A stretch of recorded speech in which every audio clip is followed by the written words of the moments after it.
ভারতের প্রাক্তন প্রধানমন্ত্রী ও ভারতরত্ন শ্রদ্ধেয় অটল বিহারী বাজপেয়ীর 101তম জন্মজয়ন্তী উপলক্ষে নয়াদিল্লিতে অবস্থিত সদৈব অটল স্মারক স্থলে শ্রদ্ধাঞ্জলি নিবেদন করেছেন বিজেপির রাজ্য সভাপতি রাজীব ভট্টাচার্য। আজকে আমাদের দেশের যিনি প্রাক্তন প্রধানমন্ত্রী ভারতরত্ন অটল বিহারী বাজপেয়ীজির জন্ম শতবর্ষ আমরা উদযাপন করছি।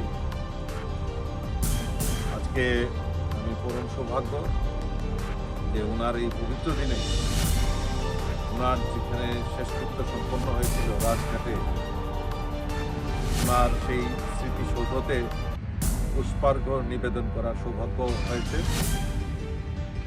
আমি ওনার যে কাজ, আমরা এই ওনার জন্মদিনটাকে সুশাসন দিবস হিসাবে আমরা উদযাপন করি এবং ভারতীয় জনতা পার্টির রচয়িতা আমাদের অটল বিহারী বাজপেয়ীজি আমাদের যেই দিশা, আমাদের এই ভারতবর্ষকে একটা নতুনভাবে চিন্তা ভাবনার যে রাস্তা উনি দেখিয়েছেন এবং ওনার সময়কালে যেভাবে দেশকে পরিচালনা করেছেন, একটা নতুন দিশা দেখিয়েছেন। আমরা ওনার এই জন্মদিনটাকে সুশাসন দিবস হিসাবে আমরা উদযাপন করছি।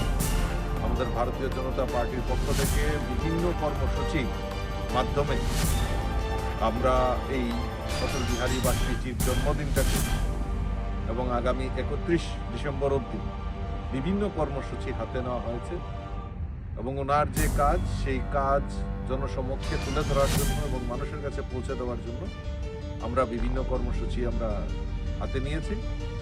আমি আবারও আমাদের প্রয়াত প্রধানমন্ত্রী, প্রাক্তন প্রধানমন্ত্রী ভারতরত্ন অটল বিহারী বাজপেয়ীজির প্রতি শ্রদ্ধা নিবেদন করে আমি ওনাকে স্মরণ করছি।